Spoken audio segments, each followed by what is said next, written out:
Alam mo ba kung bakit ang daming Filipinos ngayon na kahit nanood na ng napakaraming work from home videos, hindi pa din nagsisimula? Why most Filipinos fail at working from home even after watching tons of videos? Hindi naman yun dahil tamad ka eh. Hindi din dahil kulang ka sa skills. Karamihan lang kasi walang direction.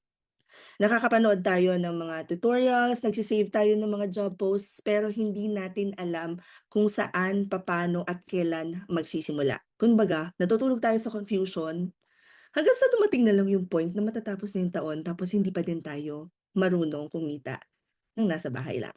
Ladies and gentlemen, kung gusto niyo talagang magsimula sa pag-work from home confidently, may guidance, andito kami. Ito yung pinakang inspiration talaga nung nagsimula kami ng mentorship program because back in 2021, when we were doing the free training, there were about 600 plus people who will sign up and only 30 people will actually finish. Now, out of those 30 people, marami ngayon sila na nagme-message sa akin, sila yung nagsasabi sa akin na, "Mami, hiring kami dito," o, "Ma, kailangan namin ng ganito," which is nakakatuwa.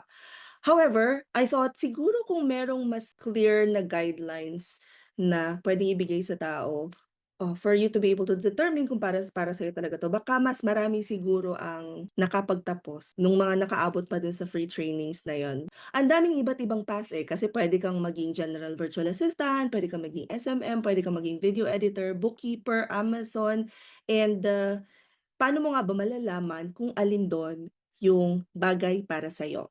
Base sa skills at experience na meron ka. Anyway, if you guys wanna get a free guide to determine kung anong class ang bagay para sa inyo para makapag-start na kayo mag-work from home, mag-comment lang kayo diyan ng work from home pero walang space. Uulitin ko, mag-comment lang ng work from home, walang space. Kapag hindi nag-send yung automation sa inyo, mag-message lang kayo, Facebook, ganun lang ulit, work from home, and masusubukan kung effective ba yung sinet-up ko na automation na guide?